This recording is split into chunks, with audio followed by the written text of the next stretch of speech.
All right, hello everyone, and welcome to the Castle. And we're back here with some boys soccer today. Our first stream covering them this year.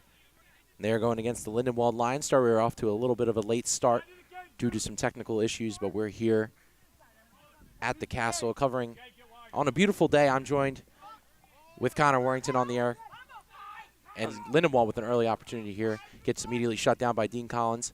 We missed an early opportunity from Carson Wiley from around the 18, top of the box, that just went a little wide. Sterling did want a corner, didn't get it. But Sterling doing a good job of keeping it in the Lindenwold zone, as here's a nice play here. Connor Maynard on the outside tries to find Camardo, but that one sails over. And a stop in possession, which will be awarded to Lindenwold. So due to some technical difficulties, we had a bit of a problem, but it's good to be out here, myself and Connor Warrington. Yeah, Dan, one thing I've noticed, and I've been to 2 of these games that are on the road so far, and Sterling really tries to get the ball to the playmaker Camardo in the box. He had a goal last game against Haddon Township, and then he had the winning goal against Haddon Township, and he had the lone goal last week against Haddonfield. Camardo does lead the team in goals with 2. Connor Maynard has one himself. Lindenwold not with their normal starting goalie, who is neighbor Padilla. He is on the field wearing number 1. Their goalie today is Anthony Cruz, due to starter not being in today for Lindenwold. Dan, another thing I want to mention, Dan, is watching Sterling soccer throughout the years, the defensive back line, including the goalie and just the back 4, has just been very solid, keeping the ball out of the zone and making it real easy for Travis Schmidt. And not only that, Schmidt himself is very, very good. Oh, yeah, definitely. In net, which definitely helps that back 4. Back 4 very strong this year, as usual, with Anthony Ortiz, Jesus Blanco, Dean Collins, and Bright John. Bright John, an athletic freak, also does track, along with a lot of these other players who do a couple different sports. Jason Camardo, one of them right now, doing baseball, basketball, and soccer. Almost had that ball. Couldn't get it. Baseball, too, there for Jason. I think I did say that, Con. Camardo to the outside, tries to cross it in, immediately shut down by Lindenwold's defense. Bit of a bobble, but does get it out. Finds the foot of Bleem. This game last year between these 2 teams went to overtime, with Lindenwold winning 4-3. That one was played on September 28th in 2023. It was a very good game between these 2 teams. It was back and forth. Now, Dan, I don't know if you recall from that game, but Lindenwold really had one superstar that took over that game. I don't quite know how many goals he had that game, but he had 3. He had a hat trick. It was a hat trick? Yeah. He was a really, really good player. He was unfortunately a senior for Lindenwold, so they're without him today.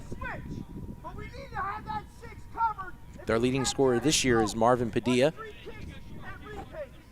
who is not starting for the Lindenwold Lions today. He is on the bench.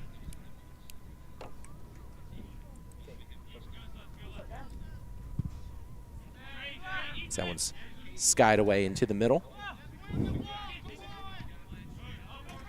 Played well by the Knights in the middle. Playing a little pinball between the 2 teams. But Lindenwold finally gets it deep. Finds the leg of Ortiz, who skies it to Blanco, but that one is hit out. We know it will be Lindenwold's possession. Both teams coming into this one with 2 wins. Lindenwold at 2-1. They're 1-1 in the Colonial Liberty, and Sterling is undefeated on the year, 2-0 with big wins over Haddonfield and Haddon Township, both on the road, both coming last week. Lindenwold also beat Haddon Township with the same score as Sterling did. So a bit of a similar opponent pretty early in the season for these 2 teams. So and they're very similar with each other, as we know, with a really, really good game last year between the 2. What the hell are you standing right there? You gotta be offsides. K-Road, well done. That's Jason Snyder. You hear the coach for Lindenwold. Their roster is. He's been here for a really long time. I think he's been here much longer than my freshman year. I remember seeing him here. Yeah, I was going to mention that. I feel like he's been here for a while. He's one of those familiar faces that you see. Yeah, it's coach everybody knows. Yeah. Sterling coached, obviously, by Pete Marleys. Doing a very good job with this program the past couple of years. Bit of a problem for the Knights, though. They have 11 seniors, 8 of them in their starting lineup. And roster, they have 11 seniors. So it's going to be interesting to see how they do in these next couple of years, losing about a lot of these big names such as Camardo, Rosano, John, and more than that. Yeah, I'll tell you what, though, Dan, there's a lot of youth on this field as well. Connor Maynard is only a sophomore, I believe. Carson Wiley only a sophomore. Wesley Reich also coming in as a sophomore. And then you have Will Stubbs, the junior, coming off the bench. Backup goalie listed on the roster here is Kevin Henry, so Travis will have a good backup next year coming in for him. And just they have young mixed with senior, which is why I think this team's working out so well this year. And Schmid, been a starter for this team for almost 3 years now as we get a replay on that shot by Lindenwold. But as I was saying, Schmid's been a starter for this team for almost 3 years now, so it's definitely going to feel a little different once he does graduate. And, I mean, not only has he been a starter for 3 years, he's been a very, very good starter for these past 3 years. Well, if you remember, he had big shoes to fill coming in for Joey Loomis after setting the clean sheet record for Sterling with, I think it was 13 in his senior season, where the Knights went on and beat St. Augustine in the Coaches Cup on the road. And, I mean, Connor, I mean, big shoes to fill, but I think he filled them pretty well. Schmid always doing a great job between the pipes for the Knights, and he has been super consistent for these past couple of years, even with some different defenders and different teammates in front of him. But this year, Sterling with a lot more of, or excuse me, a lot stronger of a lineup than we're used to. They're very, very strong in their starting 11, and their bench is deep. Their bench is very deep. They have a couple of seniors coming off the bench. They have Carol Elbez and Aries coming off the bench as well, which, I mean, when you have seniors coming off the bench, you can provide some depth for the team. Yeah, and some experience. Yeah, veteran familiar experience. faces for the guys. Yeah, certainly. So Collins ready to kick this one off. Collins, one of those multi-year starters for the Knights.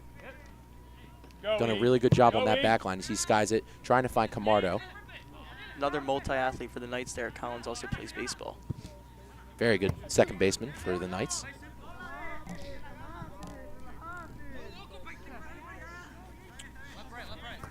There's a few ball players on this team. You got Dean, Jason, Pat, Q, Kevin Henry.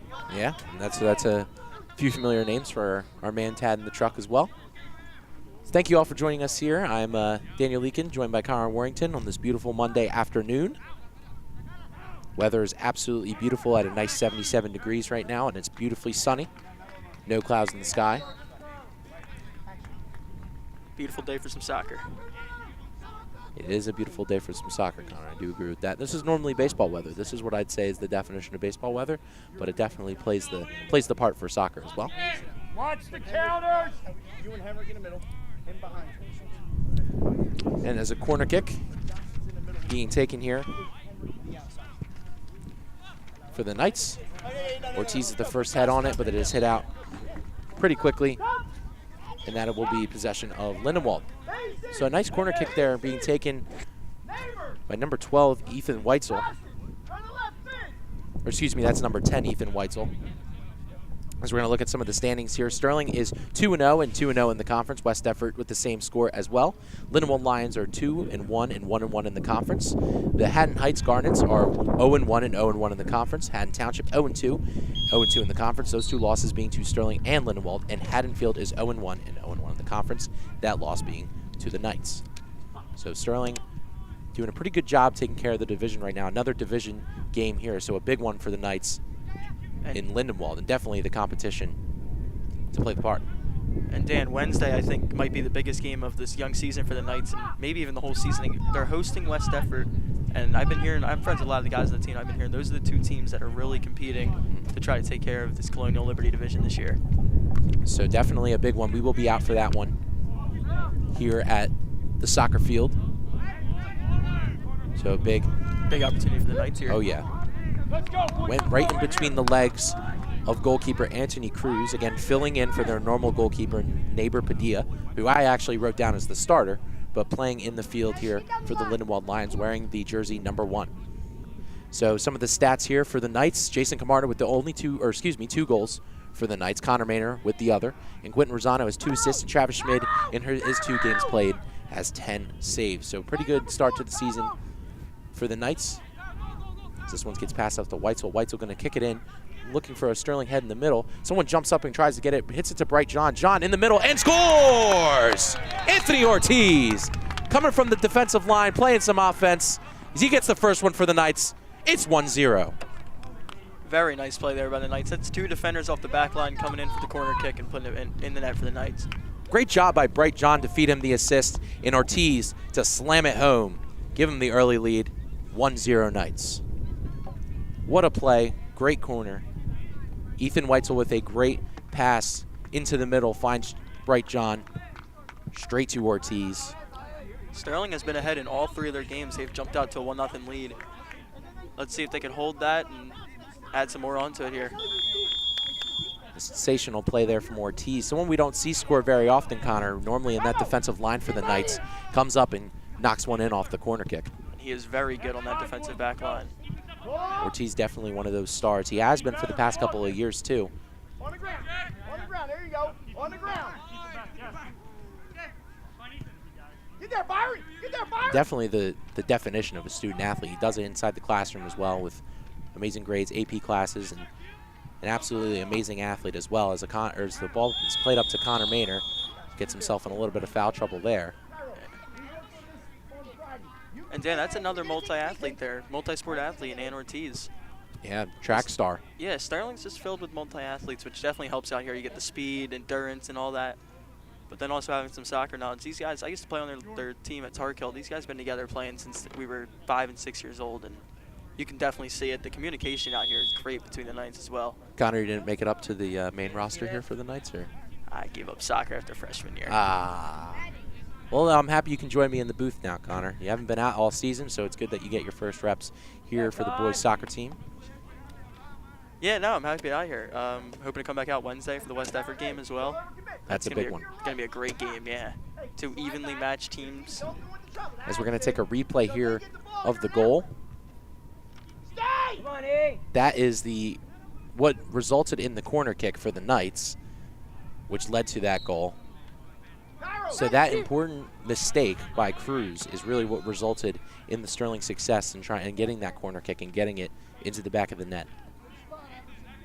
And Connor, like you said, a really early 1-0 lead here for the Knights. And just to note for everyone at home, our time here is very unofficial because we started a little late due to some tech issues on our birdcage camera. So we got it all working.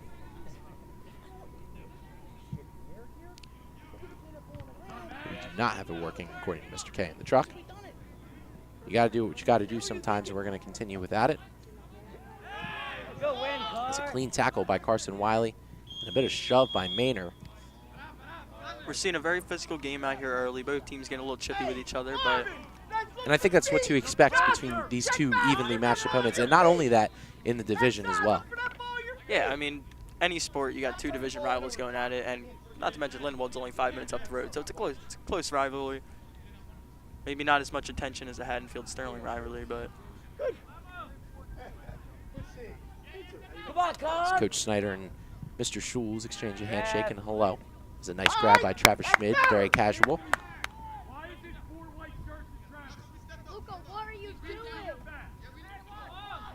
So we finally get the goal, a really nice corner kick from Weitzel. Finds John, and John with a great pass straight to Ortiz to get that first one for the Knights. Doing an amazing job.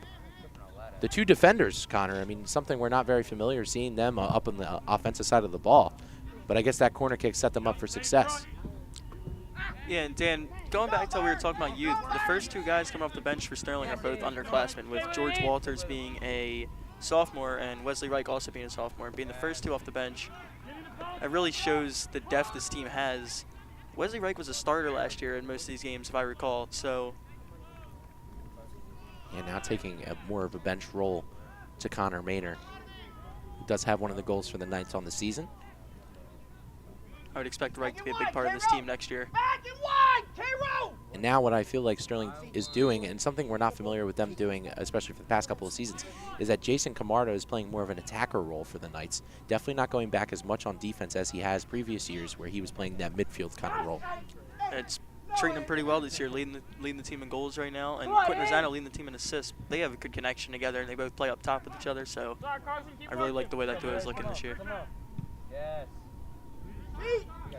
So a nice clearance by Bleem, but it does find Lindenwold once again. Lindenwold trying to get some offensive pressure, hasn't really been able to so far in this game in any sense. as that one gets skied high past Travis Schmidt, and the substitutions are getting put on. So here is the drone cam version of the replay of the goal. A bit of a bibber and bobber, I guess you could say. Finds John in a really nice pass into Ortiz, and Ortiz gets Sterling on the board 1-0. That shot's courtesy of Casey Kozaneski. Yeah, our D1 drone camera operator, Casey Kozaneski, getting us that beautiful shot of that goal. Just how impressive it really was.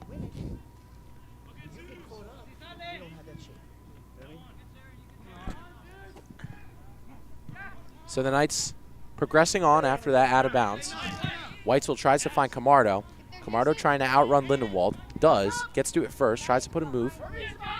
Go into the middle, but a nice defensive play to stop his momentum as he has to go back to Weitzel. Weitzel back to Camardo. Camardo tries to chip it deep. Can't. So a throw-in awarded to Sterling, being taken by Bright John. John looking for Walters in the middle. Finds Rosano. Rosano can't get anything with it, but a nice defensive play by Weitzel keeps it in. Weitzel putting the pressure on, trying to play some protect. Does.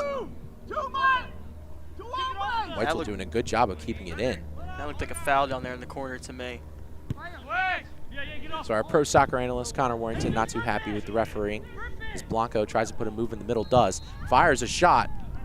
But nicely played by Cruz to stop that. To me, it just looked like the defender kind of pushed his arm out and pushed down, was it right down there, or Ethan Weitzel in the corner. No call there, though. Surprising early. I think they're just going to let the kids play in that occasion, Connor. I feel like in most instances it's going to get physical, if that makes sense. Yeah. So sky high here for the Knights. That's just a missed opportunity for the Knights there if there was a call there. As that foul is getting called on Weitzel for going up. So Lindenwold trying to get some momentum going in their favor, as Sterling has really just controlled most of this game so far. And another shot just going waywire. Schmid makes the easy collection. That's a great thought. No, ain't nothing wrong with that. It was just a terrible pass. I like the thought. Two Knights that subbed off for Sterling were Max Bleem and Connor Maynor. Bleem, definitely one of those defensive middies that almost every team needs or has. And does a really good job at playing that role, not getting too aggressive on the offensive side of the ball, but also shutting things down in the middle of the field. That's it.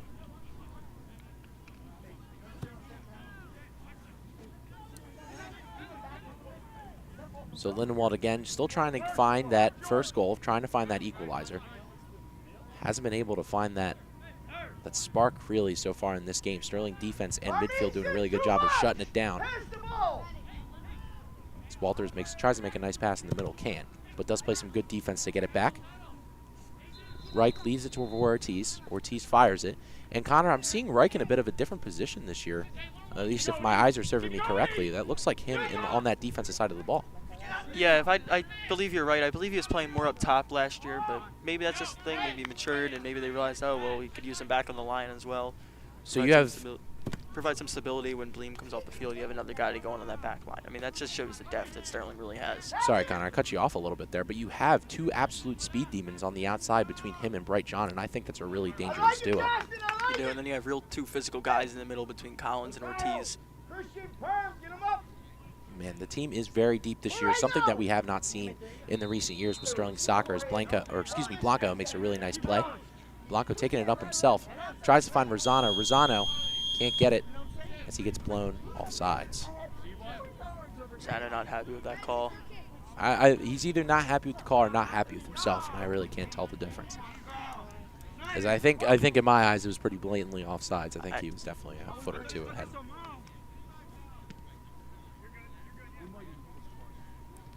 Sterling looking to even up the series matchup between them. It's 2-3, dating back to 2018. They are on the losing side of that series. So hoping to even it up at 3-3 today.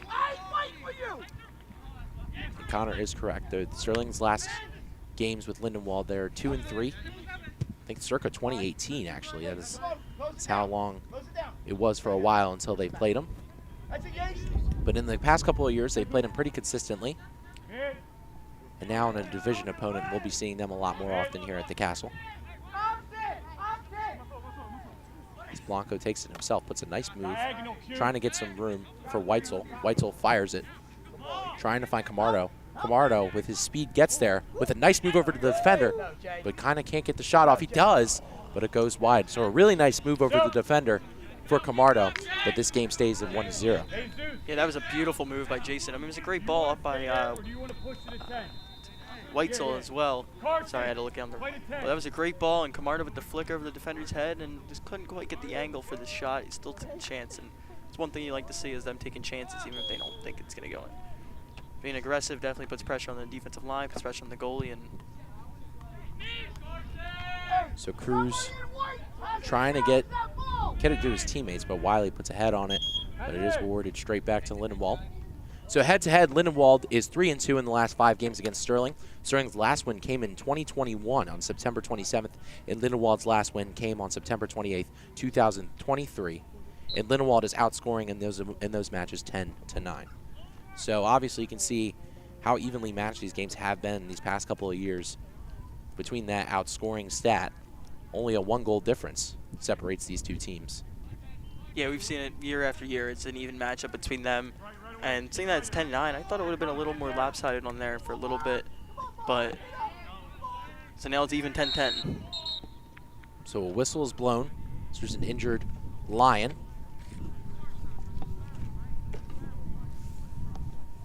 That is number 10, Jason Flores.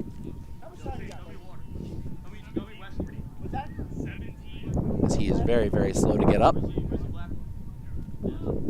And kind of limping around, telling coach that he needs to make a substitution.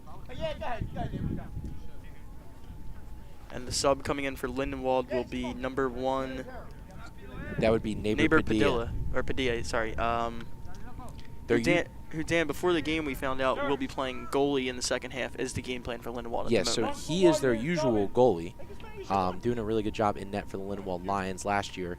But this year, I guess due to a bit of a gap in their lineup, they had to try and maneuver him into the lineup. So we'll be seeing him on the field for the first time in an attacker spot as Flores.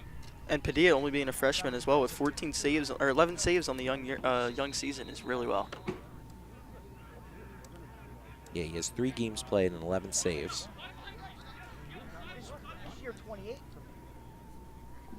But Cruz is in net as the senior.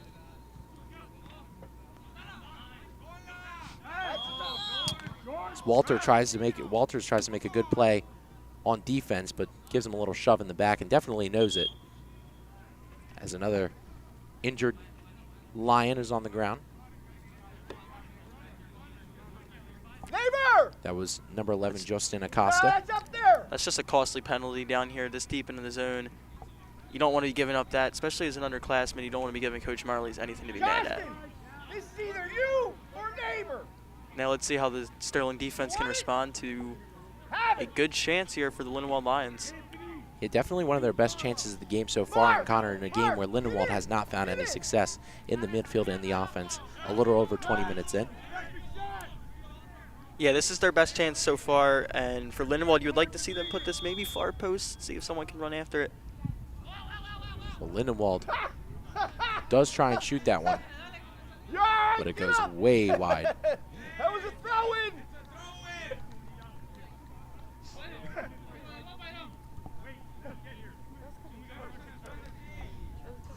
Sterling is still Coach not. Snyder definitely not pleased with that free kick from Lindenwold.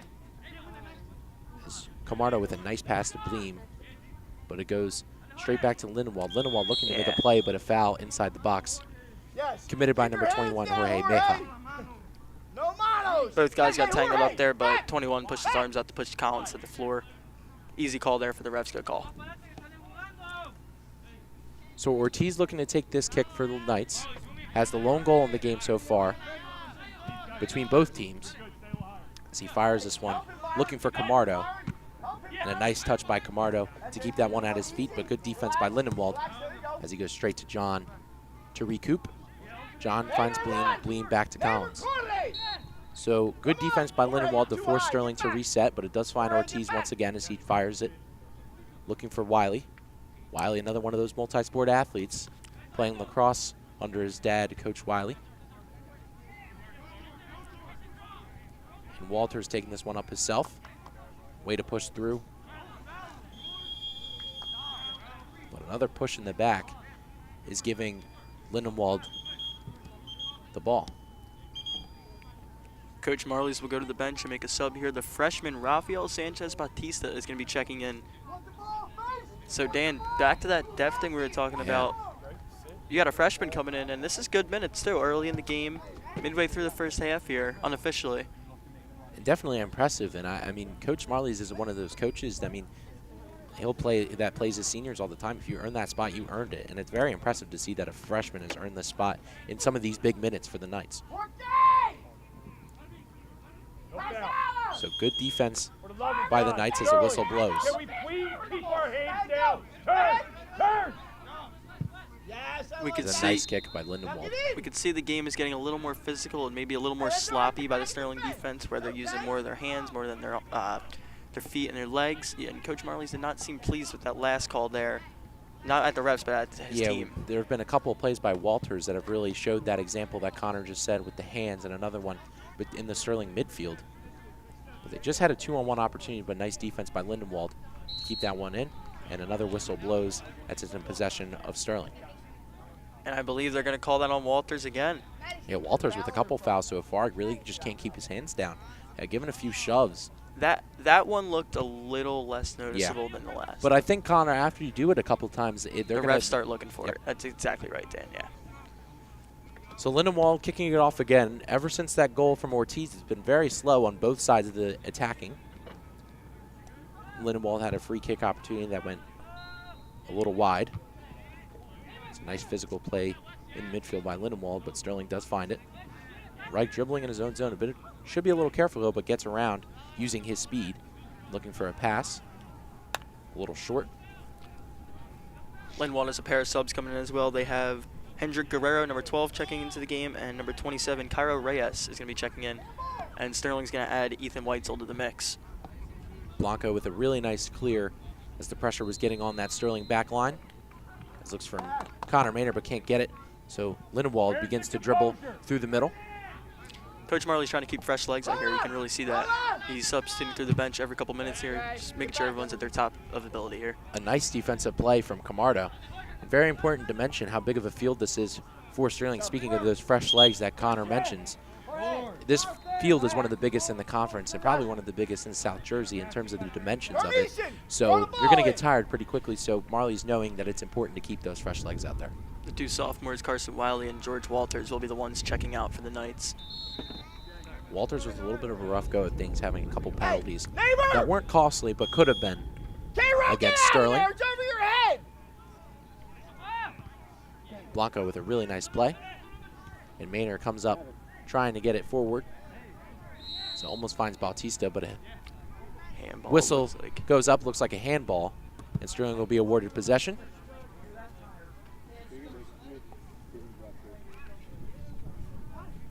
So Ortiz looking to kick this one off for the Knights as he goes straight to Collins. Collins surveying the field, fires one deep towards Maynard, and that's a really nice ball. Maynard, just him in the goal, he takes a shot, but easy collection for Cruz. Definitely a good opportunity, but Maynard just couldn't finish. That was a great ball from Collins, all the way from the back line, pushed it all the way up, and Maynard has to capitalize on that opportunity for the Knights. But here they are pushing right back down into the offensive zone. Finds Bautista. Bautista working around, can't get it. Finds Blanco. Blanco to Weitzel. Weitzel working in the middle, tries to find Blanco, but pass goes a little wide. Blanco trying his best to recover, but Lindenwold takes advantage. Sterling doing a really good job of pressing and trying to find these passes that are going a little wide for Lindenwold. But Lindenwold finally gets an open man, surveys the field, trying to look deep. Bleem playing some nice defense, but Lindenwold finally gets it into that defensive line, but Ortiz sends it right back out. And Lindenwold has to regroup. Sterling's going to be checking in a sub here. It's going to be the senior Rosano, who is the lead assister for the Sterling Knights this year with 2 assists. We're not sure what the whistle was for here. It was blown a bit excessively, and it was offsides. As there's Quentin Rosano, again, as we mentioned, multi-sport athlete between soccer and baseball. Our starting third baseman, if I'm correct. Outfielder. He was an outfielder last year. Forgot about that. Quentin had a really good season at the plate last year, putting together a lot of hits for the Knights. So Lindenwold still looking for that equalizer, can't get it yet. As the Sterling defensive line proves to stay strong. Great defense by Bright John there. Bright John definitely did play some great defense there as Rosano checks in, and so does Jason Flores, who was injured earlier in this contest, but comes back out. Senior captain Jason Camardo, the lead goal scorer for the Knights, is going to be checking out, getting his first break of this game. And senior captain deserved. I mean, Jason Camardo shows a lot of those leadership abilities, leads the team in goals, and is really just insane with his playmaking capabilities and shot creations. And it's very impressive to see how he's developed in these past 4 years. It certainly has been, Dan. So Sterling looking for a long ball, finds Flores, who was just recently checked out, but John comes straight back out. Dean Collins with a nice slide tackle to push it forward towards Rosano. Rosano with his long legs gets to it first, finds Collins. Collins looking for Maynor, can't get it. Maynor keeps it going, finds Blanco. Blanco gets it taken away from him. And a nice slide tackle by Weitzel as well, and another one from Bleem, but that one gets called against the Knights after a few of those. The refs were not having it. Dan, I don't know. That one I don't agree with. It looked like he was clearly going for the ball. That's a tough penalty to go against Sterling there, considering they did not get the call in the corner a few minutes ago. So looking for a foul against Ortiz as he tries to kick it deep. Whistle is blown. So we're looking for a little bit past 30 minutes here. Again, our clock is unofficial because we had a bit of a late start due to some technical difficulties. Very short stint on the bench there for Camardo, coming right back into the game. So here's the replay of what Lindenwold thought was a foul. Definitely looked like a little bit of contact with Connor. It looked more like a slip. It looked more like a slip on both. Both guys were tangled up. Dan, I'll use a football reference. It's almost like when the PI is not called, when both their hands are on each other and it's a tugging match with each other, but that did not look like a clear foul there. Yeah, definitely looked like they were both, again, as the terminology used, tugging on each other a little bit. And you'll see in high school sports mainly, the refs will let that go a little bit. Let the kids play. Let them play a little bit. Let's show a little bit of aggression, a little bit of strength, and that really plays to some teams' capabilities and to their advantages. So Blanco turns it over as he was looking for Rosano. So they're really trying this press defense, the Knights, trying to make sure nothing gets through. It's a nice play by Weitzel. Gets possession for the Knights and looking for the whistle, and they get it. So it will be Sterling ball. Ortiz trying to be quick here as... Actually, I stand corrected. Ortiz kind of taking his time here. Going to survey the field.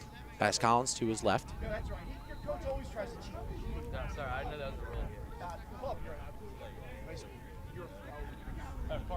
So definitely taking his time here, looking at his options. It's him and Collins were the lone people in that backfield as he looks for Rosano. Rosano lets it go past him. In a legs match here with Lindenwold.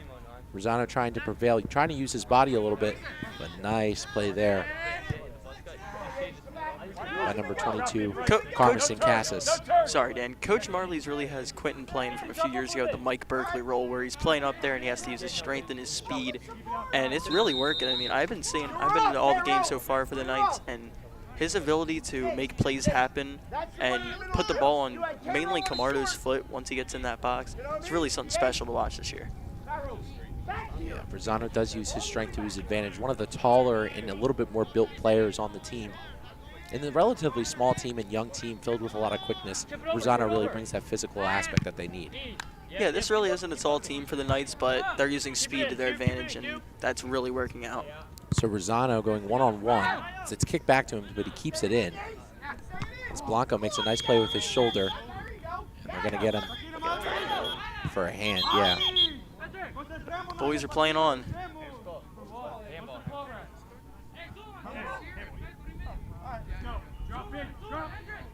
Because I don't really think either team was really expecting that call. Yes. Yeah. But I do think it definitely got a little bit of his upper arm. Yeah, I agree. To me, it was definitely enough to warrant a handball there. So Acosta kicks it away, finds the head of Bleem. As Maynard tries to come back up and play some defense as he gets sandwiched between two Lindenwold people. And it goes back in Sterling possession. So these back and forth free kicks between these two teams and the changes of possession pretty actively. As Cruz makes a nice play coming out of his net. And it goes possession back to Lindenwold.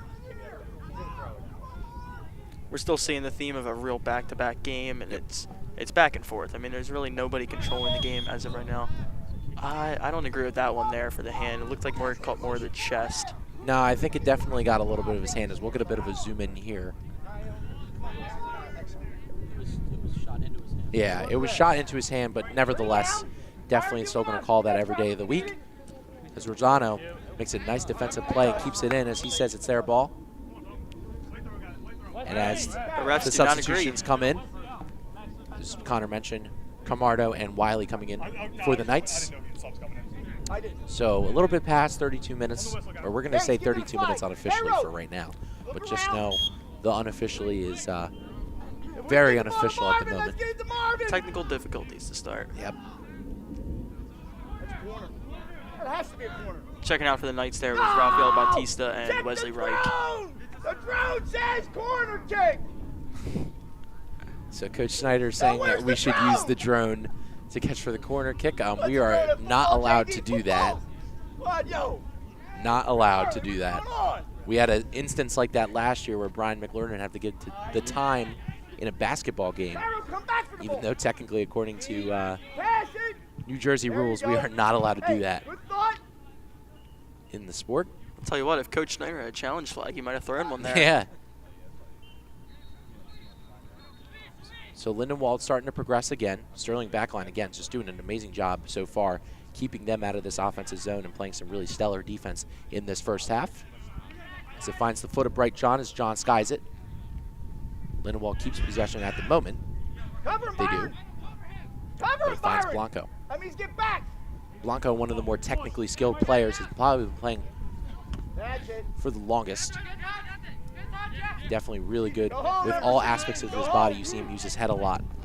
And just one of these all-around midfielders that they have.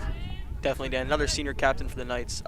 It's Blanco, Camardo, Ortiz, and I think that's it. That's it. And I would even give Schmid if they had And a nice goal! Carson Wiley. Camardo picks up his first assist of the season, and Wiley picks up his first goal. It's 2-0. Sterling's jumping out to a quick lead, getting towards the end of the first half, going up 2-0. That's tough for Lindenwold. This is merely the moments where you wanted to keep it at 1-0 going into half. Huge goal by Wiley as Sterling was really looking to pick up the pace there. And it's 2-0. Again, Dan, that's a sophomore scoring for the Knights. So future's bright here at Sterling for this boys soccer club. And we mentioned Rosano is one of those physical players, and so is Carson Wiley. Playing one of the more physical sports here at Sterling Lacrosse, definitely uses that to his advantage. But a really nice finish there by Wiley as he comes back from the midfield position. And it's 2-0 before half.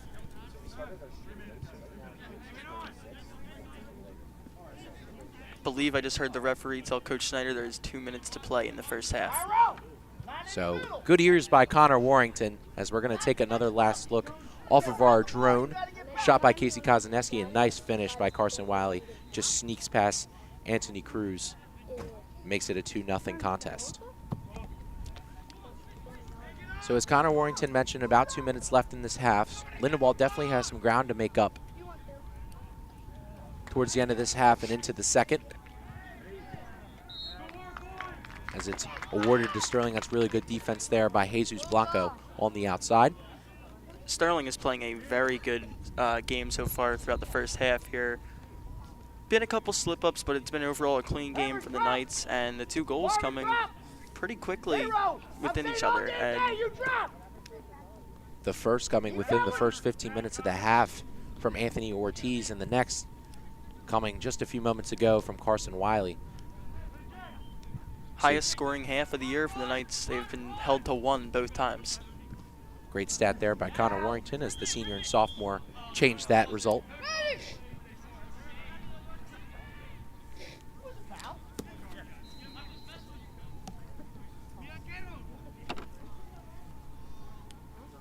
And again, this weather is beautiful today, as the call. There's Jason Camarda, the leading goal scorer for the Knights, and he came up with that assist there to Carson Wiley, so making it happen both by himself and assisting his teammates.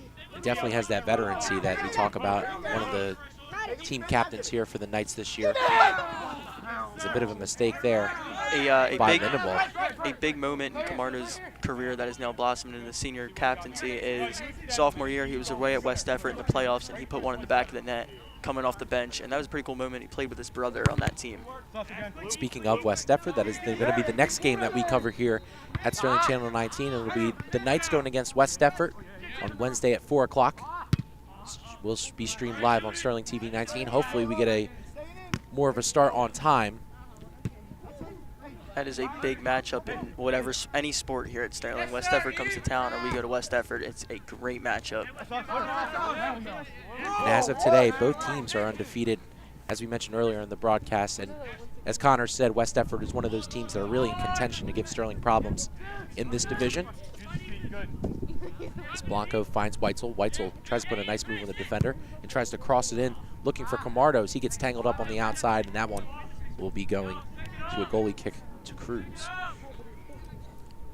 Got to be really winding down here on the half. If I was right about the 2 minutes, seconds left maybe at that. Both referees now checking the stopwatch. This could be final effort for Lindenwold of the first half here to put one in and make it an easier matchable game in the second half. And that'll do it for the first half. And as Connor said, that will do it for the first half. Take you to break. Anthony Ortiz had the first, and Carson Wiley had the second. We'll be right back for some second half action coming up right after this. I can't believe I'm working on this homework for over an hour now. I only have to submit this last assignment and I'll finally be done. Who's messaging me? I don't know who this is, but I guess I'll just see what she wants and then I'll go to bed.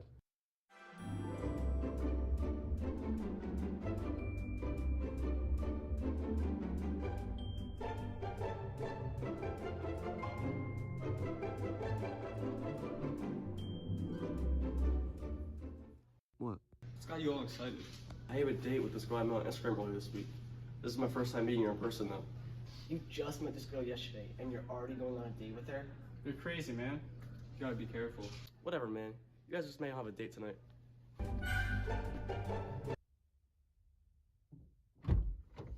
What is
is everyone looking at me? Is there something on my face? Please stop looking at me.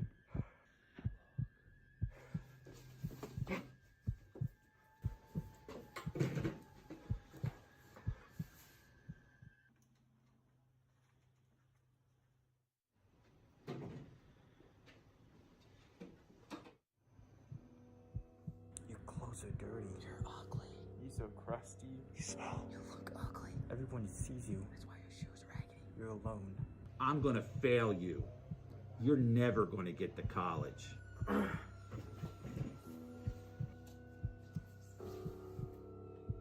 It's all in your head. It's all in your head. It's all in your head.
Hey man, where you going?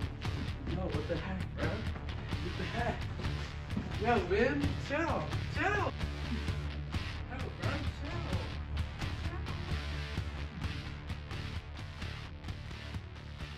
You okay, dude? Yeah, I'll be alright. I don't know why I did that.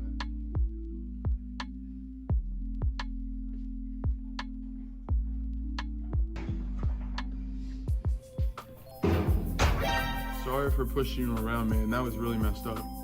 It's alright, bro. Just don't do it again.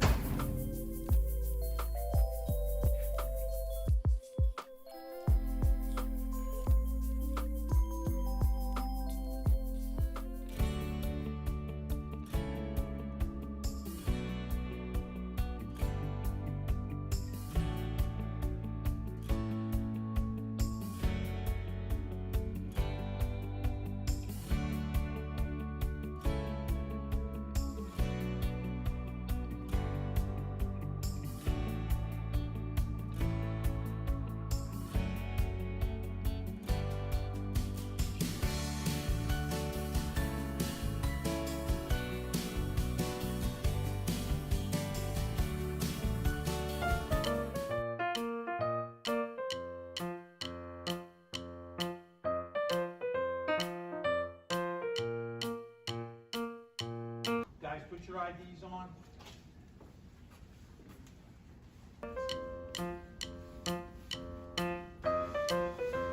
Brady, headphones. Gotta come out. No. Come on, man.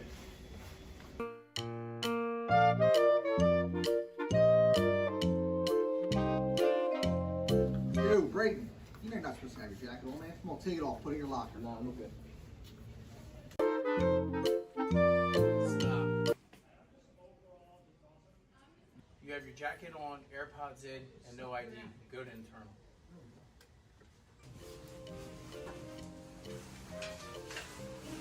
You too, though. Yeah.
Hello, everybody, and welcome back to Sterling Channel 19 as we're back here for some second half action. Sterling leading 2-0 so far. Really good matchup, pretty back and forth, but Sterling has been able to finish the opportunities that they've been given and put a few in the back of the net. So very good first half, setting us up for a good second half. Here to come as we get a nice drone shot there by Casey Kaz and a little picture of the team here. Sterling's doing a good job of taking advantage of their opportunities. You know, when you go into the scoring droughts, it's when, you know, you're just trying for that perfect kick, but they're just they're finishing right now, and it's good to see. They're playing really well, winning some close games. Had the overtime game they won, and you definitely have some veterans with experience, and when you have that, that's when you can close out those close games against good teams. And we're seeing a little bit between the veterans and the youths, between the goal from Anthony Ortiz to start this game off and the late goal from Carson Wiley to give them that 2-0 lead. So we're seeing a lot from the veterans and from the youth that are really giving Sterling that edge over Lindenwold. And that's what Coach Pete Marley has always done a good job blending that. And that's why they have success year in and year out. Because the younger guys watch what the older guys are doing, then when they get their shot, they're definitely ready to go. And it shows with the way this team started this year. Yeah, the Knights are out to a really good start this year and a really good start here. Hoping to continue their success at the second half. So Sterling looking to start this one up. Quentin Rosano going to kick it back to Jesus Blanco, and now this second half is underway. Thankfully, we are starting on time. I'm joined by Connor Warrington, and now joined by Kevin Schulz. I'm Daniel Leakin. Thanks for having me. I like you got the drone shot right here, boy.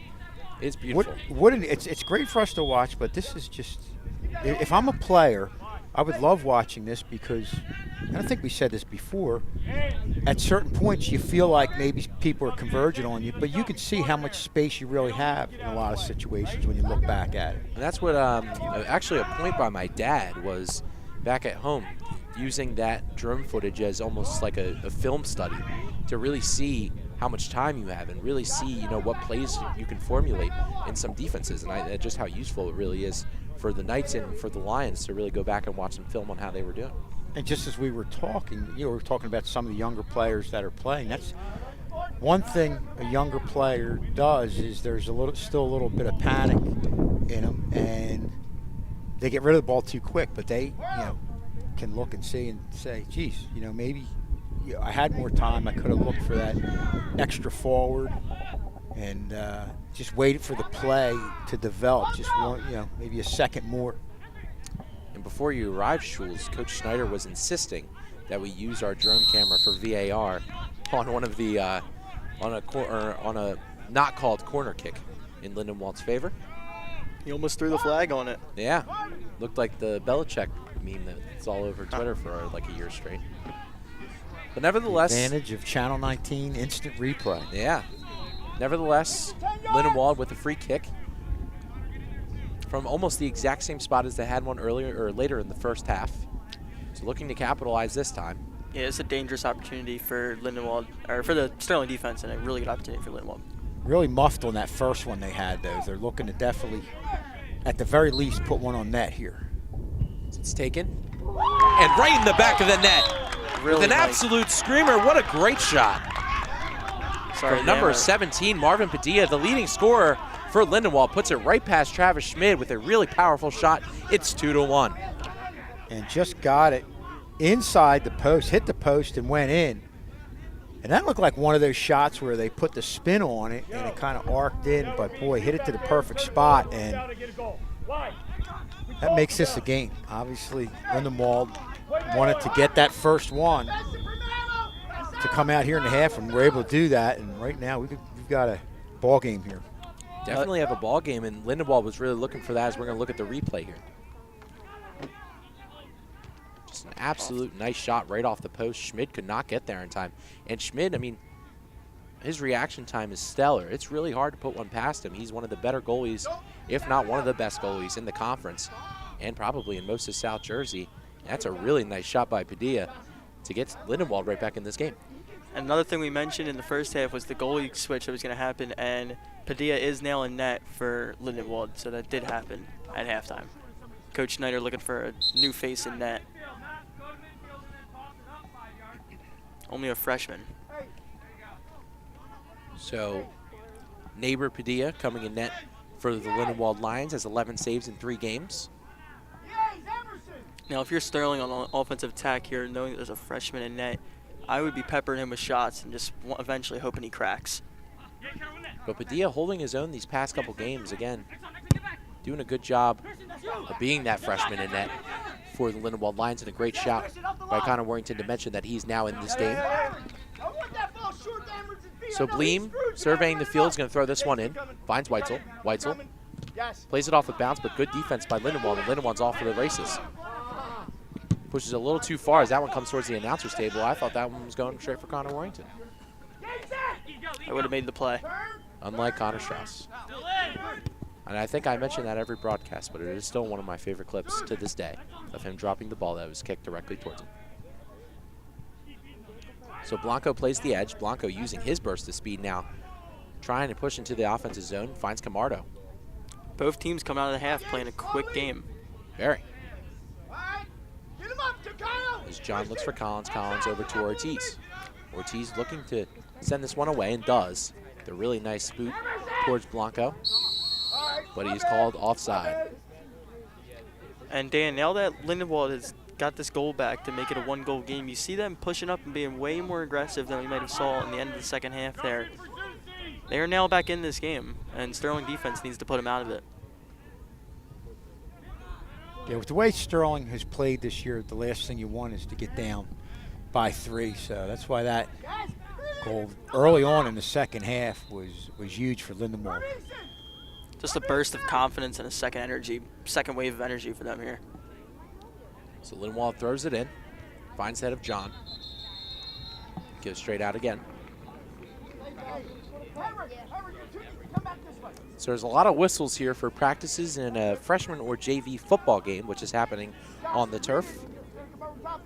Can Sterling. be confusing because you hear the whistle, you're wondering why they're not stopping. And well, that's the reason. Can't lie, it's gotten me a few times as well. Sterling unfortunately fell to Pittman High School in football this Friday. 34-7 was the final as Bright John was hurt on the field. Goes down here. Now let's see if they And this is a got really ball. unfortunate injury, because the problem is Bright John is one of those players that in both sports is primarily uses his legs. I mean, as we mentioned, multi-sport athlete on the track and on the soccer field. But he seems to be okay as he limps and gets up. But a yellow card was rewarded. Okay. So we're going to look at the replay again. And definitely. Yeah, no intent there for the ball. You can clearly tell he was going for body. Warrington, I do think there was a small intent for the ball. I can't lie. But at the same time, I think primarily caught the body. Yeah. And they're gonna get you on that every time.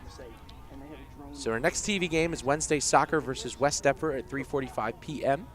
That'll be streamed here on Trinity Sterling Channel 19, and the game after that is Sterling versus Camden Mastery on the football field, as Dean Collins is rewarded a yellow card, is being sent off the field, being subbed for Wesley Reich. And going back to the last game against Haddonfield, which was not streamed, which was away, Collins was also given a yellow card there. That's his second on the early season. I have no idea. So Collins is sent off after he is also rewarded a yellow card. His second of the season, according to our sports analyst, Connor Warrington. As the ref comes over to explain it to Coach Pete Marleys.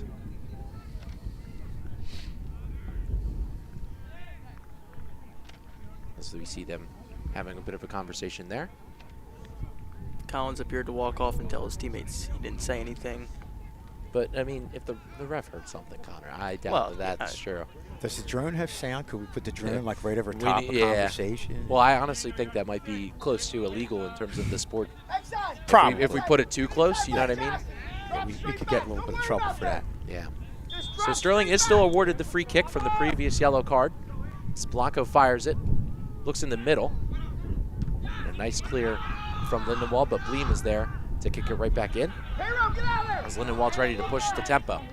Weitzel making a great play to cut in and reverse the tempo and finds Rosano. Rosano with a little bit of room fires one on net, but a nice save there by Padilla. Keeps this game at 2-1.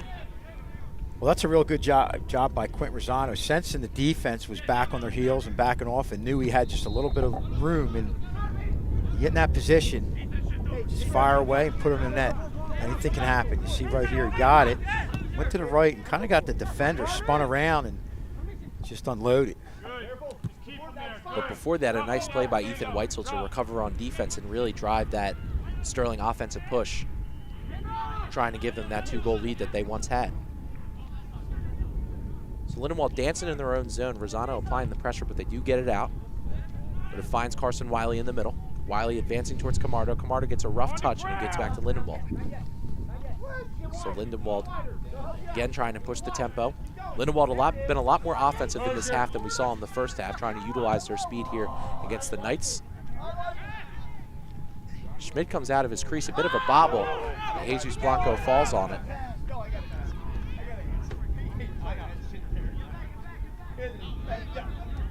That was him making it. He didn't play it back. It's got to be intentional. As Travis Schmidt kicks it away. Lindenwold looking for a call there, but Coach Snyder immediately denying those, saying there was no intention to play the ball from Travis Schmidt. Well, Anthony, we can ask, but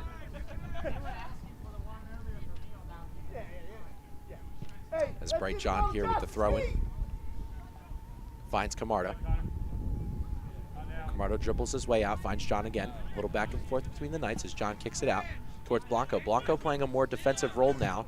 The defensive four being John, Blanco, Ortiz, and now Bleem, but Bleem's pushing up to that midfielder spot. That's it, Henrik. Yes. Bleem with a bit of a casual pass, but makes a nice play through the defender.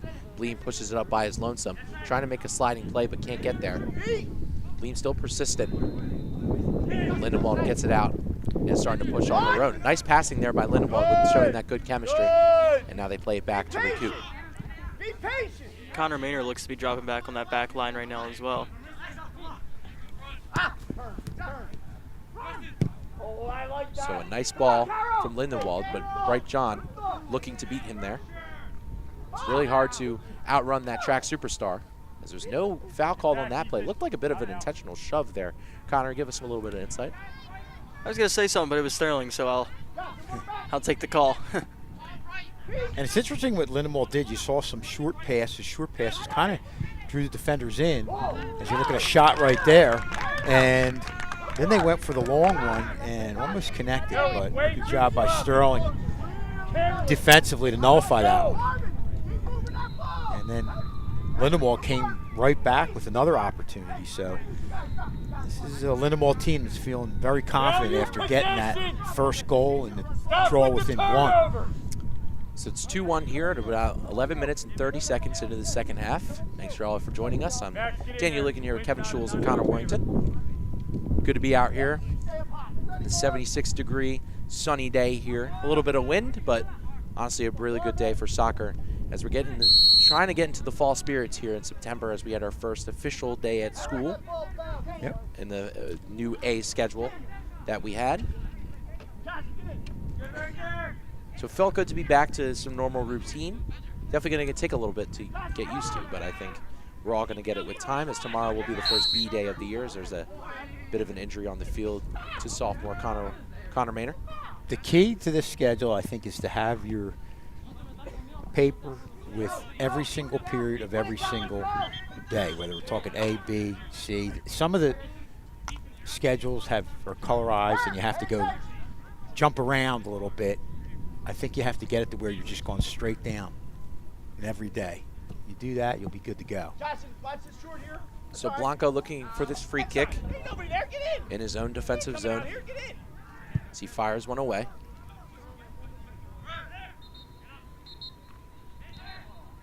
Rosano.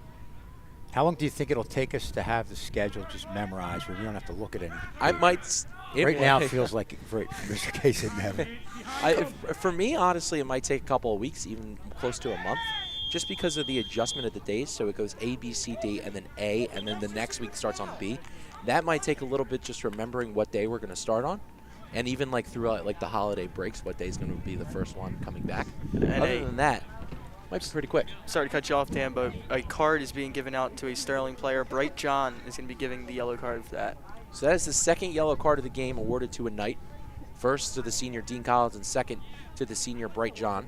And that's big because that's two of their starting defensemen on the bench now for a little bit for the time being. So the Def's going to need to step up and play good defense here for Knights.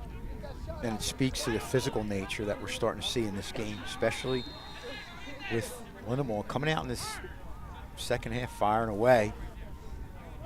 So John clearly unhappy with the result of the card. Guys, one thing we're seeing here on the sideline is the respect between both Snyder and Marley's, both the coaches for these respective teams, talking over the last play, and you don't see that a lot. You mainly see coaches stay to their sides. It's a nice shot by Lindenwold, but easy collection by Travis Schmidt as he falls on the ground, resulting in a bit of a restart for the Knights offense. And yeah, Warrington, like you mentioned, I mean, they've been talking throughout this entire game. Like when Snyder first arrived with his boys and Marley's got on the field, they were talking the entire pregame, and I think they're good friends outside of here as Maynard looking to advance with the ball, but nice defense from Lindenwold to close that one out. Well, both coaches really do an outstanding job with their respective programs here, and obviously have clashed a lot over the years. With a big one last year in that overtime game. And relatively even between the two teams these past couple of years. Sterling winning 2 out of the last 5.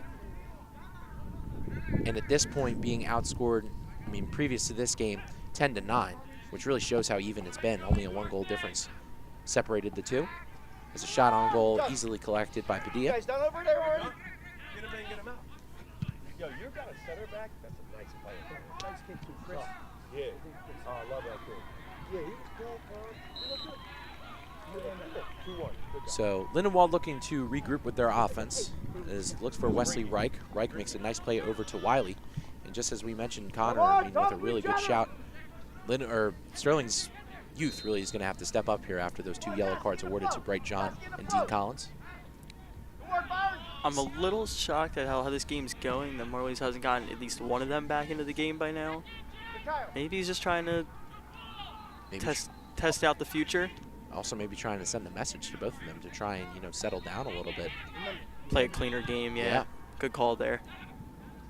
Because they may be seniors, but Marley's is not going to be afraid to send a message to his team saying, no matter what year you're in, if you're going to start doing this, you're going to get set.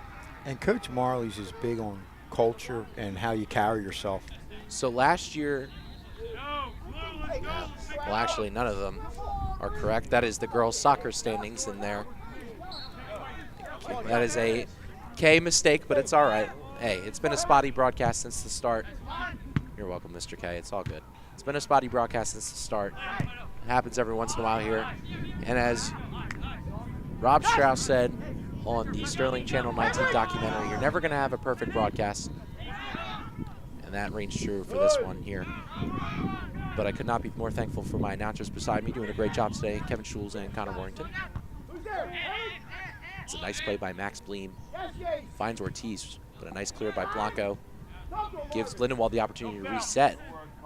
But Carson doing a great job of playing some physical soccer and trying to push Lindenwold further back into their own zone. Yeah, he had the second goal, but even just as importantly, you see him getting on those forwards and really not giving them a lot of space to operate, because you could see, and we saw a little bit of the short passing game when they were getting space for a little spurt, and Carson Wiley really nullified that right there. Carson Wiley, very scrappy kid, plays with a lot of energy in every sport he's in.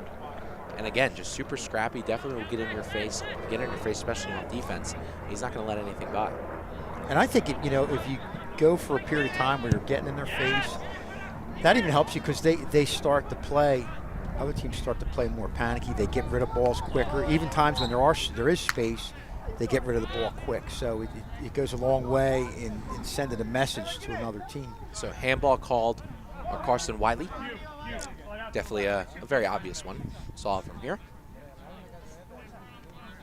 As it looks like the Sterling freshmen have finished up their game on the field to the right of us.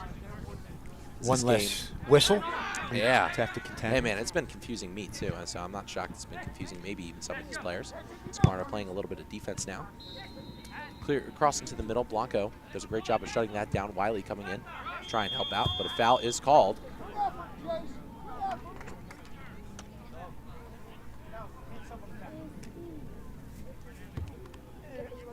So will be Sterling ball, and definitely a bit of a dangerous play there. So we're going to watch the leg of Lindenwold. Oh, really dangerous. Very dangerous play there. Thank God everyone's okay. And we're going to continue playing. That was almost to the face of the junior Fernando Sanchez Bautista. Another one of these youth players are going to be here next year for the Knights, coming in playing that defensive midfield, midfield position that we'll be talking about. And Dan, I really think that was Marley's point when he was putting this team together for this year, is mixing senior veterancy with the rookies and then the guys in between as well. Just so he's really set up for the future, but he's also set up to have the best 2024 season they can have, 2024 2025. That shows a lot of confidence in his players. I mean, you're not going to put in these young guys to put you up for failure. I mean, there's building the future, but again, you can just send them to JV and really get that experience. But Marley's showing a lot of confidence in his youth and putting him in these big game situations, especially against a division opponent. And there's nothing like getting that varsity in-game experience up here, and it's really going to set them up so that they're not afraid of the moments when they come to them next year. They know what to do, and like I think Schul said earlier, is they're learning from the seniors. They're watching what they do off the bench, and they're really trying to put that into their game.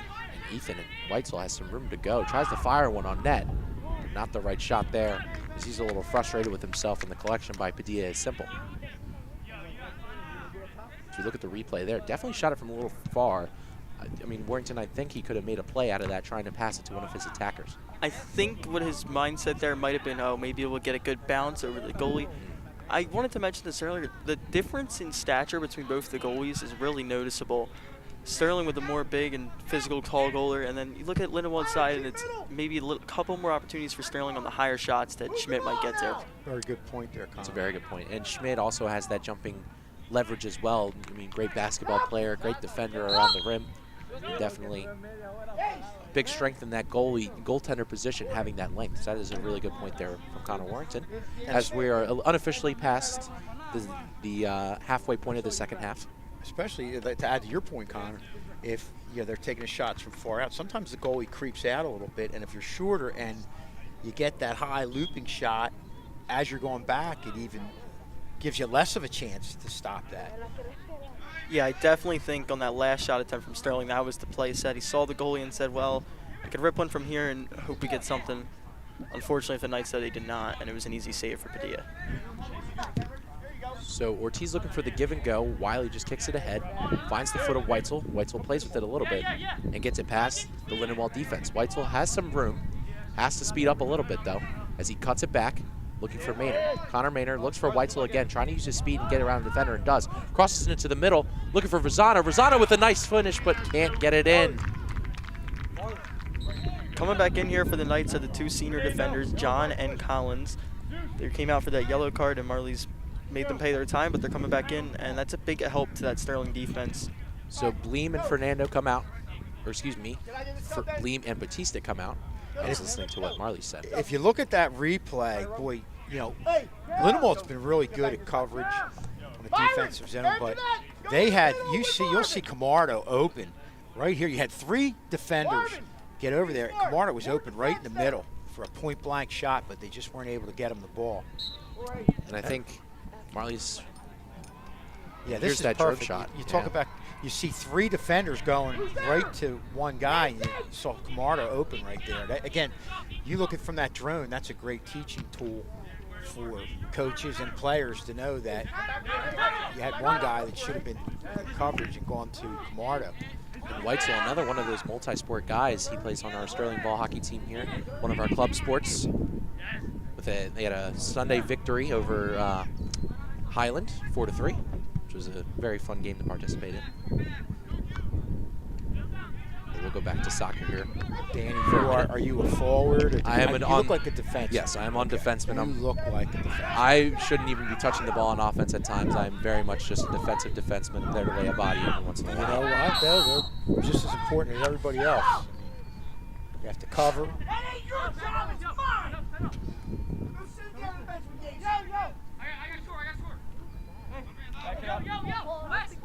Back it up, boys. Back it up.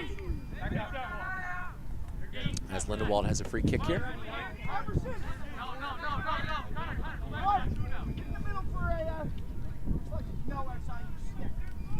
Scored their last goal off of a free kick as well, but definitely not from this distance. So it was scored by number 17, Marvin Padilla, their leading goal scorer on the team this year. Coach Schneider was visibly upset at something there. I'm not quite sure what it was. It was a bit of activity on the bench behind him, so leave it to me. And that's, I think, consistent with most coaches in most sports. They'll dictate, what they're saying to the refs. And the last thing you need is for players in the background to join in. A lot of officials can to a point, don't mind the communication from the coaches, but it can get out of hand.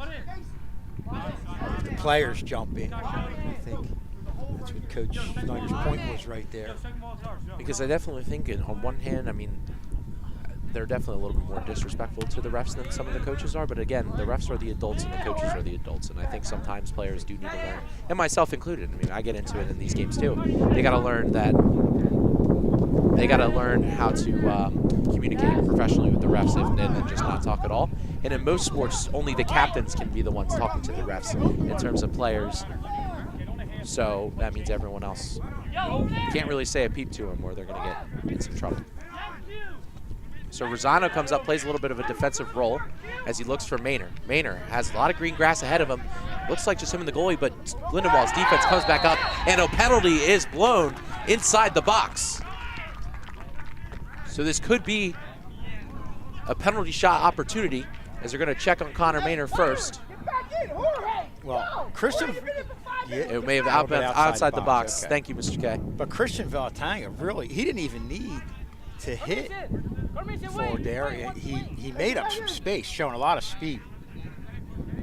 It looks like it could be another card. Definitely has a contention to be. But we're not seeing any action in that big circle at the moment. I haven't seen a card yet. Okay, I would think it would go against Valatanga on that one because he's the one that made the hit. But didn't need to do that because they said he made up some ground and had himself in position to make a stop. It looks like the refs are conversing about it, potentially giving a card here, deciding what the best.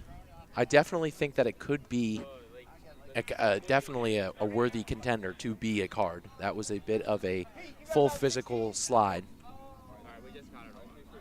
Yeah, did not seem like he was going for the ball in any way. No card there from the refs. So no card from the refs. So a free kick right outside the box here for the Knights. Maynor, Camardo, and Blanco surround the ball. Looking for a bit of a three-man delusion here. As the whistle blows. I believe Blanco's taking it. Blanco takes it to the outside, but a nice diving save, and the finish does not go in from Ortiz. Could have had his second of the game. Or excuse me, that was Bright John. Could have had his first of the game. Couldn't get it, and it stays 2-1. You had the rebound right there, but that's when they're up high, it's tough because your initial reaction is you think somebody's coming on you, and you don't know that, so you just want to fire away at it, and they're tough balls to keep low.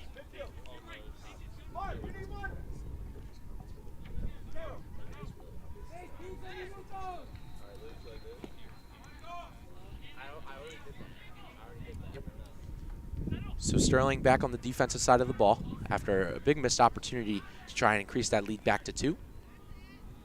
They had a 2-0 lead in that first half, courtesy to Anthony Ortiz and Carson Wiley.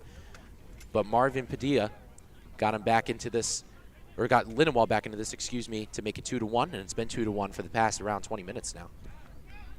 Sterling trying to tear away, but Lindenwold looking for that equalizer here late in this second half. So a foul called on Camardo. The parents over there don't seem happy with that call, and I honestly don't think it was intentional by Camardo. It looked like more of a trip where he fell and hit the guy from behind. Yeah, I agree. It looked like their legs just inadvertently. It looked like a clean play. Yeah, but I think in times like that, and especially, I mean, Connor, we made a point earlier in the broadcast saying let the kids play. Those are one of those where it's kind of, you're going to lean a little bit more towards the attacker on that one. I think he definitely did clip him. The intention, that's the question. But I think that's definitely a good call by the ref, or one of those 50-50 calls that you're going to get smacked from one side and you're not going to get any from the other. Sterling did a good job there on a long kick by Lindenwold, trying to get the ball ahead of the pack, but boy, Sterling had everybody back, and I think there was one forward from Lindenwold to about 4 defenders for Sterling. Well, Sterling, I think, definitely playing more of a conservative game as the closing minutes crack down in this contest.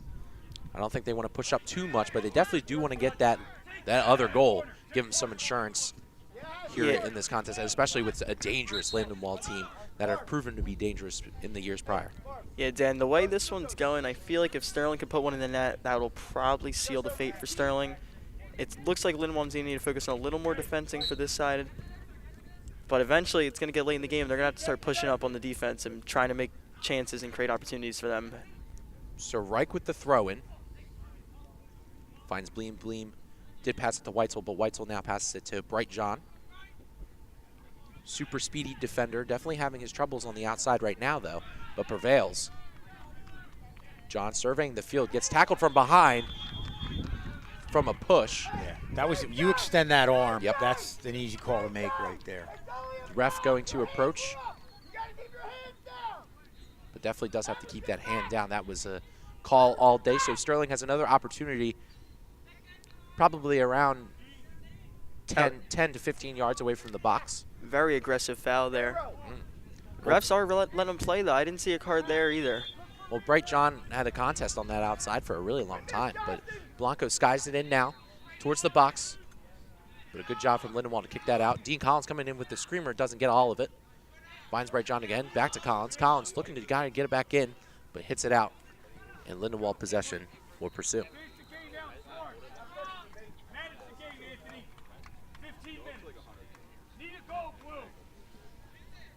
And I know, we've gone a little bit without seeing our drone shot, but we've just gotten word that there's restricted airspace because of the president coming in, and we're limited as to the height and whereabouts of the drones. So,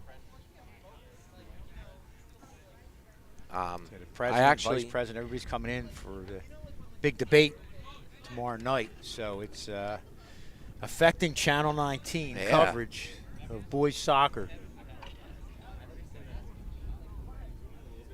Air Force One. I actually thought Kay was joking for a sec there. Pulling one of his usual tad jokes, but he is not, and that's actually a pretty interesting reason we're not flying the drone here. Unfortunately, we can't get our super cool Casey Kazaneski shots.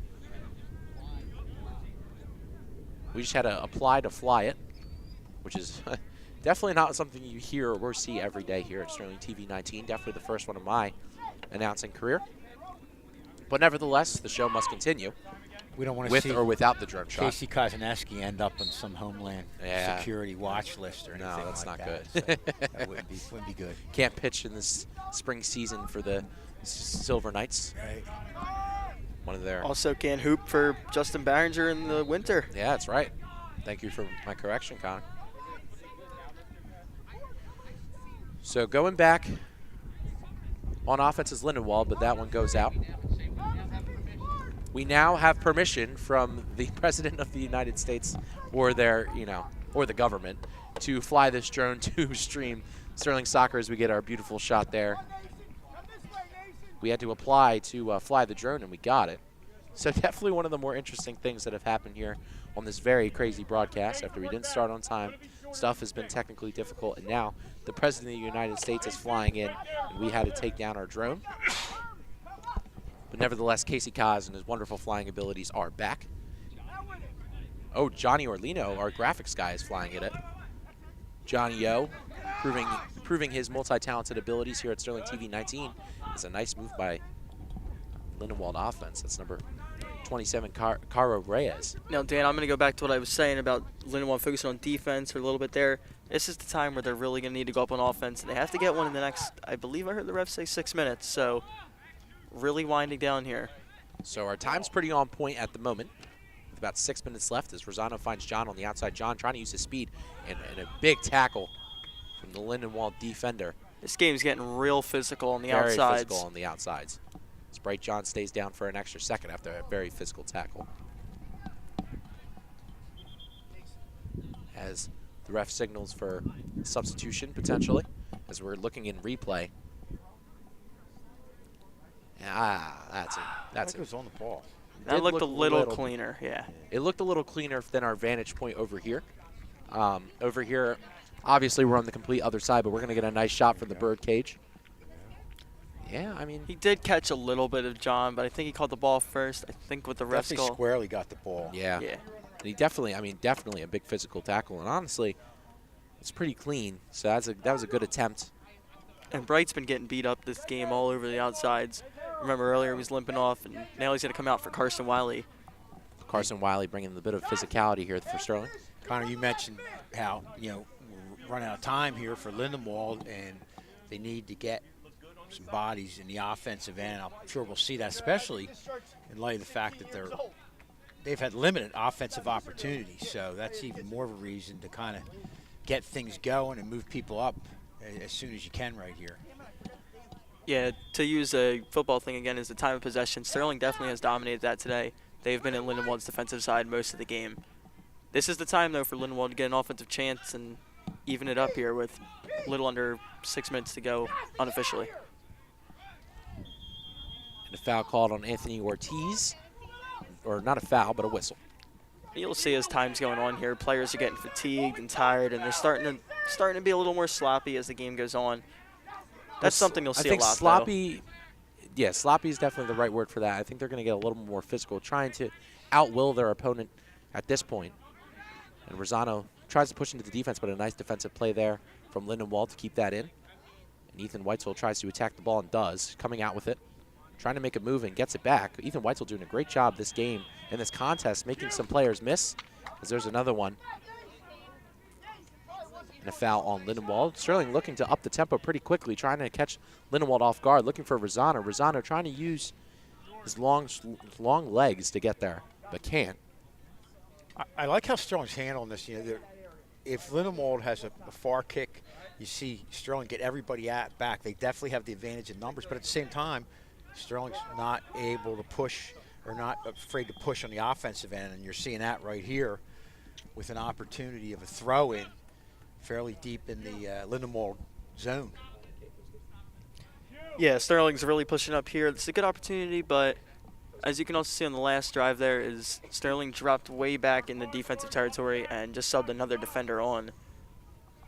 Taking out Quentin Rosano here. Very good game played by Quentin today, if that is it for him this game. So if the score stays the same, or if Sterling wins, there will be a postgame to follow, featuring me interviewing a couple of the Knights and potentially Coach Marley's. As Sterling trying to play some containment defense here and trying to keep the score at a stagnant, or trying to put one more on the board, as Wiley looks for Bleem as it gets past Bleem, and a bit of a miscommunication in the defense gives Lindenwold an opportunity. Lindenwold pushing towards the goal, but Dean Collins coming in to play some closing defense. That's a really nice job by Dean Collins. Yeah, that's a great job of Dean Collins stepping in front of the forward, forcing him to go laterally, and that gave just a little bit more time for the defenders to get back, because initially, you said it, Dan, there was an open area right there, and that's something Sterling, at this point, cannot afford to have happen, yeah. That was Byron Guardardo there on the push for Lindenwold. It was just him and the goalie for a sec, but Dean Collins, man, really almost using a basketball term here with some help defense, getting back for his boys and making a great play. He came flying in from the offensive side as well. He was down there for that opportunity. He came flying in once he saw his other back got beat a little bit, and he was back there, and really nice play. Maybe even say game-saving play. Yeah. Because number 7 for Lindenwold, it's Byron Guardardo had a wide-open shot, and it would have been one-on-one with Schmidt. Some real good throws here from Wesley Reich. And yeah, Connor, as you mentioned, I mean, a bit of a miscommunication between Bleem and Ortiz caused that, disruption in defensive line, but Collins, that game-saving play. As Ortiz sends it back in. And I think Sterling's really just trying to keep it out of their zone for these final unofficial 2 minutes that remain on our clock here in the booth. Sterling scoreless in this half, but did tally 2 in the first, courtesy to Ortiz and Wiley. Ortiz off of a corner kick, and Wiley off of a nice pass from senior captain Jason Camardo. This is it. You're going to see Lindenwold start applying a lot of pressure here. They need to get this ball out of our zone and into theirs as soon as possible. Well, they definitely need to start applying pressure on these outside players here, because that's where Sterling really does a lot of their cycling. As Jesus finds Collins. Collins dumps it back in for Wiley. Wiley gets a little touch on it, looking for Maynor. Maynor can't get it, and Lindenwold starting to look there, starting to find that final push. I expect a real physical end to this game from Lindenwold. Lindenwold, one-on-one against Reich. Collins coming in against the offense, making a nice clear out. As Lindenwold keeps it in, gets it back into their midfield. Starts dribbling it back towards their defense, but they have to watch out for Camardo, who's starting to apply a little bit of pressure as they dump it back in. Finds the head of Wesley Reich as a whistle is blown, as they have to get back, and it is Sterling possession. Some of the Sterling guys are looking a little gassed out here, as we mentioned. I mean, it's nice over here at the broadcast table, but definitely the sun's been beating on the field since the second this game started at a crisp 76 degrees. And Sterling's had some speedy forwards from Lindenwold to contend with, so you're running at full speed, and but they've really done an outstanding job getting back, not allowing them space, always having more bodies in front of anybody from Lindenwold who gets the ball. They really have had numbers, and that's a testament to the hustle and the ability to get back and the positioning of Sterling. Sterling's right back to work Wednesday against West Everett, so one off day for these guys, get in, get practice done, and then another, like I said earlier in the broadcast, massive game Wednesday, Colonial rivalry, both undefeated at the moment of this game. So we're nearing the final moments of this game unofficially. Should be the final moments officially, too, as we're a little over the official time for this half. But Sterling is going to get this free kick. Looking to end this one. I would look for Blanco to maybe try to put this one in the corner, keep it in balance, and that would wind the clock out, and Sterling would go to 3-0 in the season. Sterling undefeated so far, and if they win this one, would be undefeated and undefeated in the conference at 3-0 in both categories. As Bleem plays this one back over to Blanco, who might try to send it back in and does. Camardo goes to hustle, but a nice catch by Padilla. This is last chance effort for Lindenwold right here. And Padilla also had a stellar half this half, allowing no goals after getting a lot of pressure from Sterling in this half. As Camardo is called for offsides, so Lindenwold gets one more opportunity. Dan, you almost feel like this has to be it here, the last play of the game right here.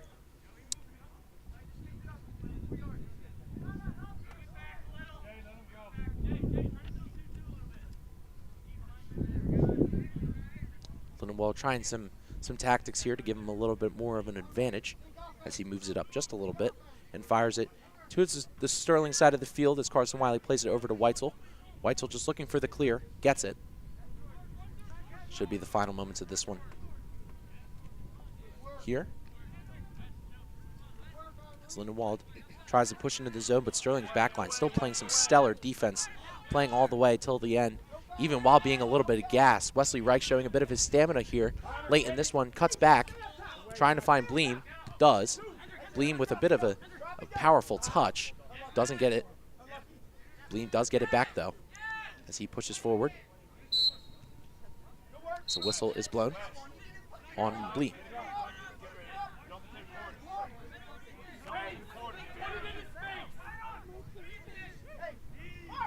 As both coaches barking orders at their players. As Walters tries to get a touch on it, can't. And Lindenwold gets a push. I guess our unofficial time is very unofficial as we are way past our mark. Definitely, but it's got to be getting It's got to be getting When close. you look at the refs and see if they're looking down at their Stopwatches. stopwatches. Yeah. Looks like football has cleared up a little bit too.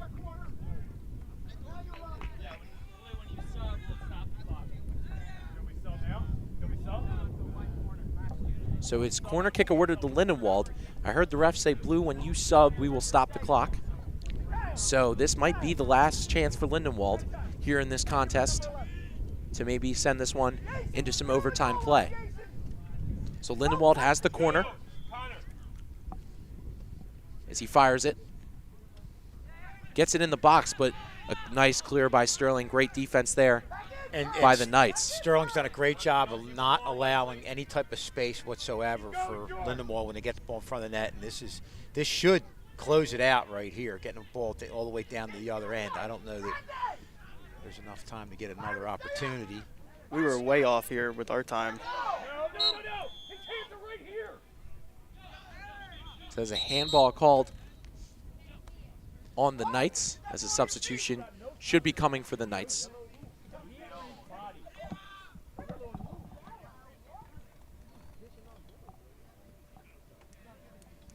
What's your guess, Danny? 30 seconds? I don't know, Schulze. I Connor, can't tell at this make a point. guess. But nevertheless, a yellow card was awarded to Jesus Blanco. I'm saying as this is they have it to get right a substitution in. Gotta be. This kick, if it is not on net or on target, I think they're going to blow the whistle, blow it dead. And that's a big problem for the Knights. Jesus Blanco, one of the pillars, I guess you could say, on the Sterling defense in midfield, getting taken out for one of the final plays of the game. Putting Rosano in, though, and putting that big body back on the field Yep. as well is also going to play to their advantage here. Q going back, Quentin Rosano going back on defense, something we don't see often from the senior. It's a questionable kick there. I thought they would have gone on target at the goal. I agree with you there, Connor. I don't think they have the time to be playing up in the midfield with it. No. Ref's really looking down at As the they watch now. So. kick it immediately out of bounds. A bit of a wasted opportunity there for Lindenwold as a substitution coming in for the Knights as Jesus Blanco, who's just taking out, The refs- comes right back in. The refs do stop the clock, as they said they would. Man, our time was really off. We're about 5 minutes over our unofficial time. Only thing I could think of is some of the injuries. Some of the injuries, I was thinking the same thing, Connor. The refs sorting stuff out. This has to be it, though. I mean, we got to be getting close, man. It's got to be under a minute at this point. As Camardo dumps it deep.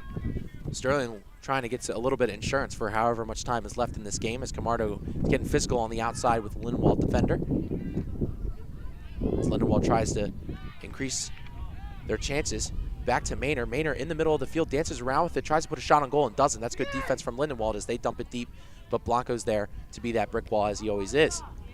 So Lindenwold looking for that last grasp, as we said, or that last gasp, excuse me, as we said like 5 times before. You gotta be kidding me with these calls right now. As there is a call on Sterling. I don't know if they I were don't saying even know what- Anthony Ortiz shielded the forward as they were rushing up. Not sure, but boy. This gives Sterling, or excuse me, this gives Lindenwold a massive chance here.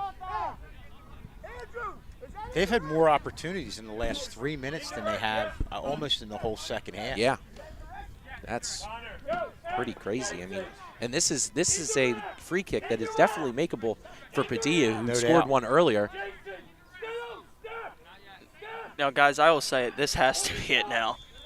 We're about 7 minutes over on our clock, and Yo, boys, on the touch, we need to step.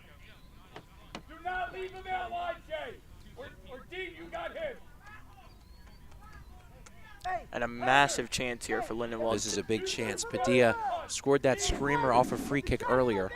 Looking like he's going to be the one to take this. In the last gasping moments of this game. 2-1 the score. Who knows? There could be 10 minutes left in this game. Yeah. So the shot goes over, but a whistle's blown. They ice the kicker, using an NFL term.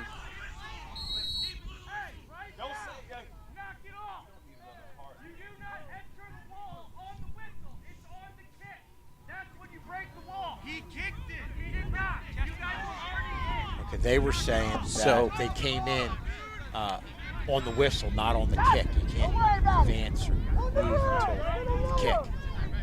that way. 10 yards! Johnson, get your So 10 Sterling yards! defense definitely disappointed in the call right now. Refs trying to play a little bit of climate control here, trying to get the Sterling defense a little rattled down after a bit of a questionable call that Sterling definitely disagreed with. In Spanish, talk to Marvin. So a little bit of drama and You don't tension have in to these kick it last in the couple whistle. seconds. Wait. Sterling has to play it off the kick.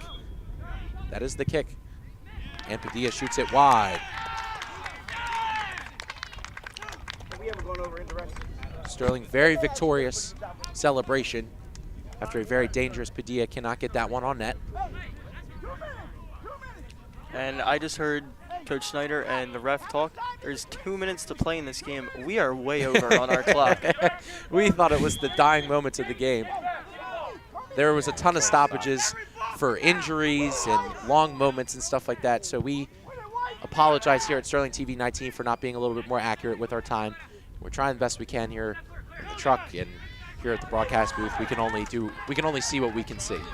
So Camardo kicks it up. With this apparent 2 minutes left, no whistle on a little bit of a grab there from Camardo. Camardo weaves it through all the defenders, still has it, has 3 on him, can't prevail with the ball. Blanco tries to hit it back in. Jesus Blanco, one of these captains, defensive pillar, pretty much everything you can ask from a midfielder as a call is called on Lindenwold. Game definitely getting a little chippy as this game winds down. Connor, you were correct with your prediction. Well, you just think they're down to their last chance here. They really need to push it up to their side, and one way to do that is play physical and hope the ref doesn't call it. Unfortunately for Lindenwold, though, that one was a little too blatant to not be called. Another real good opportunity here, but this time for Sterling. You saw Lindenwold getting all the opportunities in the last couple minutes. It's a real entertaining end to this game. So Sterling bench standing. Blanco raises the hand, fires it in. Good defense from Lindenwold for the moment, and does clear it out. As they have a gasp of air, but Max Bleen quickly shuts that down and with a really nice clear. And does what he does best, and kicks that ball out. Yeah, that's a good veteran move. You know, you're not sure whether to peel back or charge ahead, and he knew he had room to do that and set Lindenwold back a little bit. And Max Bleen with another great defensive play. Max Bleen has really taken over here this last minute and a half of this game. And that is the game. The Knights prevail 2-1 over the Lindenwold Lions. What an amazing game from Sterling and Lindenwold.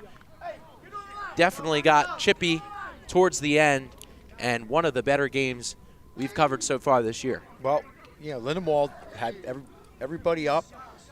As we said, probably had more opportunities in those last 4 minutes of play than they had the whole second half, but Sterling withstood things and did what they had to do to come away with a really big win here. And Max Bleen in those dying seconds of the game with 2 huge defensive plays, a big clearance, and a great slide tackle, which really gave Sterling that extra boost.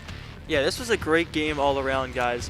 And one thing I like to point out is Sterling, the way they stuck together throughout this game, it was getting...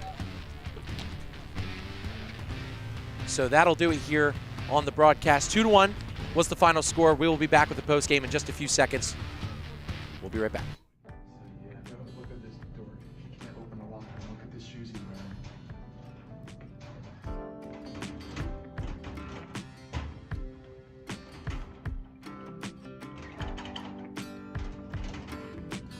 Go up to him and call him dumb and useless. Bet, I will. Yeah, you better.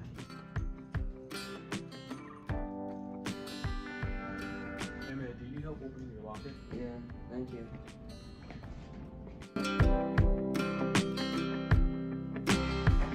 Thanks. No problem. Nice shoes. Thank you. Thank you.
you okay? No, man, this dude keeps bullying me. Here, try this app. What is it? This is stop it. You can report people that bully you. Thank you, man.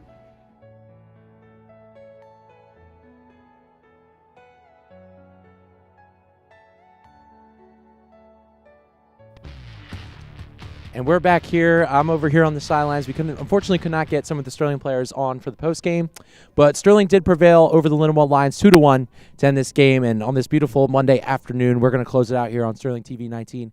Thank you, everyone, for tuning in. Thank you to Connor and Mr. Schulz for coming on the broadcast. Everyone have an amazing night.